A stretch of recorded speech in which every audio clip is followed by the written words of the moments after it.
Okay, now that the race season's over, this week I'm going to spend a bit of time experimenting. We're going to look at my bike, look at the complete setup, what I'm running, why I'm running it, what I'm going to change next year.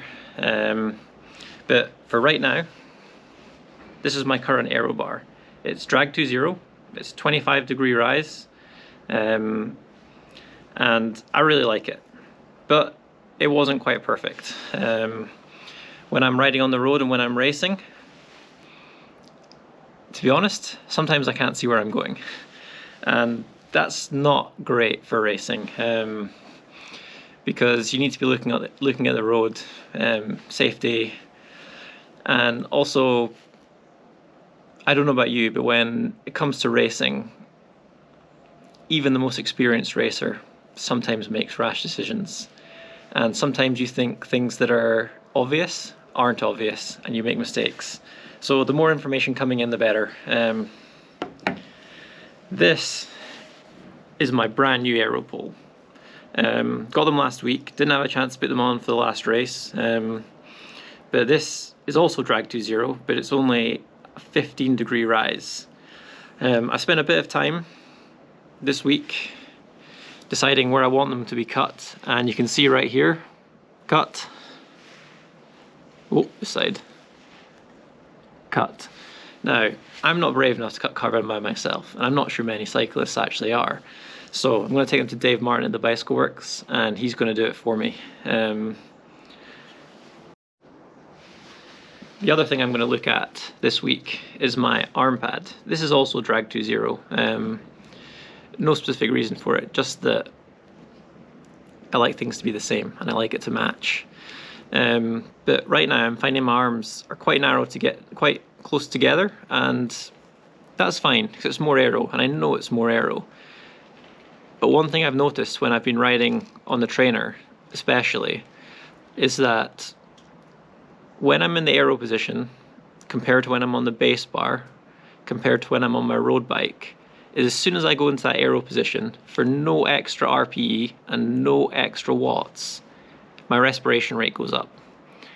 And this is more just sort of curiosity for myself, but my theory behind it is maybe my arms are a little bit too close together and it's limiting the expansion of my lungs, so I'm not getting a full breath in each time.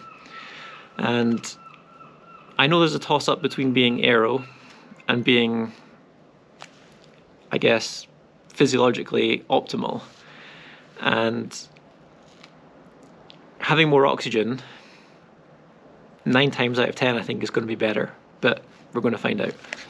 So over this next week we're going to look at a bunch of different positions, see what happens from a heart rate perspective, from a respiration perspective, and then optimally decide which position might be better. Obviously this is not too scientific. I'm not going to look at CDA, not actually even going to go outside because it's winter now and it's cold, and I'm definitely a fair weather rider. But it'll give me a good indication of things I might want to start experimenting more seriously with when summer comes around.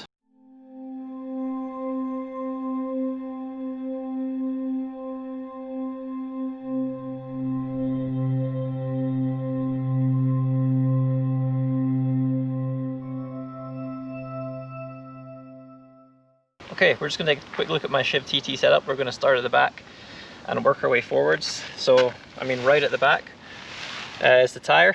Running a Continental GP 5000 tubeless setup on a Roval CLX 64 rim, and that's mainly just because the bike came with the Rovals, and I think they're actually really good.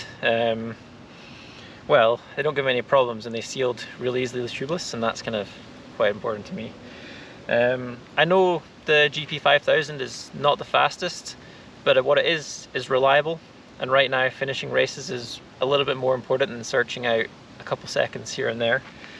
In an ideal world, I kind of want to upgrade to a disc wheel at some point, but right now I have this kind of cool, I guess it's a disc wheel cover, and on short notice getting this was actually really easy, and it's actually pretty easy to put on.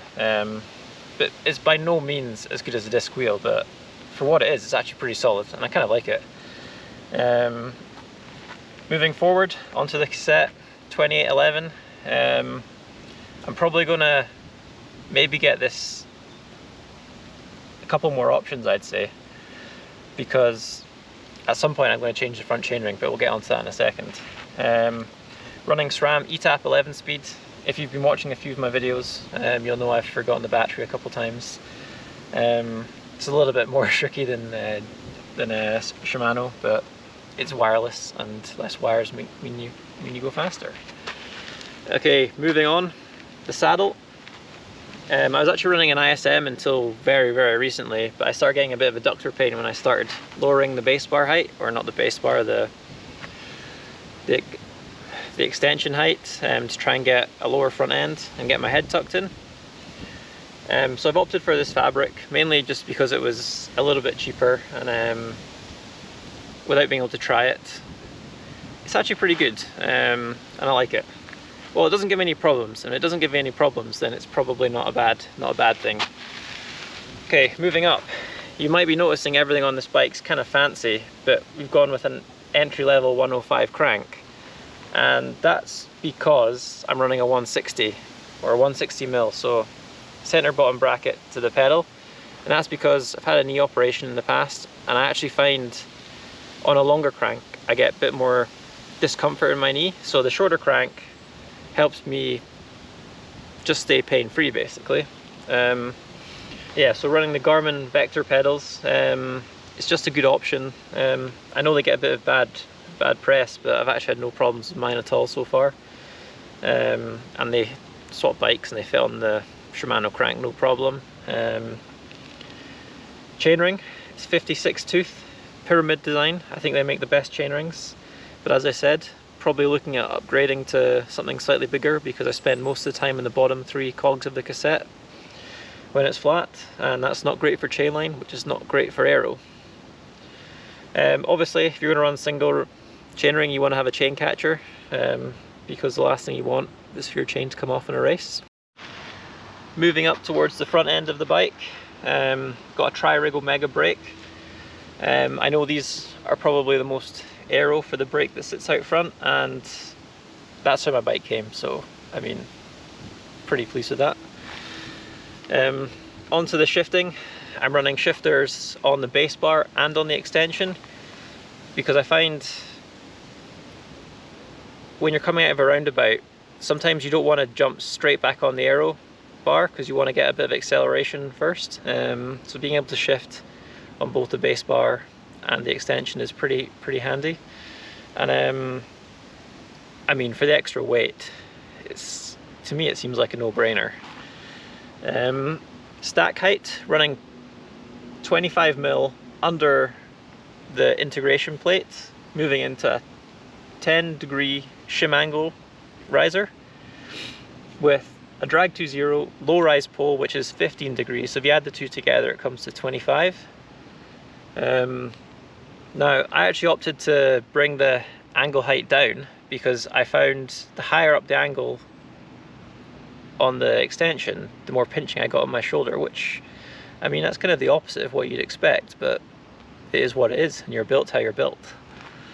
Now, I also opted to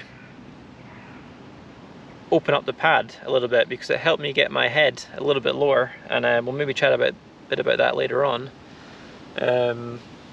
And then right at the very front end, I've got the ergo grip, and it's not quite a traditional grip, but it feels quite nice in your hand, and anything to distract from the discomfort of riding hard is kind of a good thing. One last thing I forgot to mention, my shifters on the base bar, I've heat shrink wrapped over them just to keep them nice and aero and nice and smooth, and also provides a bit of grip to the base bar too. Moving all the way up to the very front of the bike, it's also a Roval CLX 64 with the GP 5000, and I'm running both of my tyre pressures at around 82 psi, and that's mainly because they're tubeless, and off of all of the riding I've done, I find that feels the nicest on the road. I don't know if it's the fastest, that's something that will be tested, or I'll work out more as I go. But right now, I think if you feel fast, then you probably are going fast, hopefully. Just hopping onto the non-drive side of the bike so we can have a quick look at the bottom bracket. Running a Hambini bottom bracket. The frame comes as a BB30, and I want to run a Shimano crank because it's shorter. Well, the one I have is shorter, and this is a pretty easy option, and I think it's a good quality product. And it's as simple as that, really. But it does feel nice to ride. Doesn't creak, which is a big plus, because I mean, if you're riding hard, there's nothing worse than having your bike creaking at you. And it feels really smooth. No complaints. Right, over the last week I've tried dozens of different positions, to the point where, oh, I don't know, I've had enough of like messing around with tools. But I've come up with something which I think looks pretty good.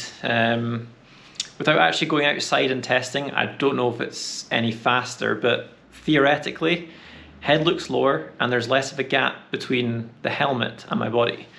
And from an aerodynamics perspective, I think that means it's going to be faster.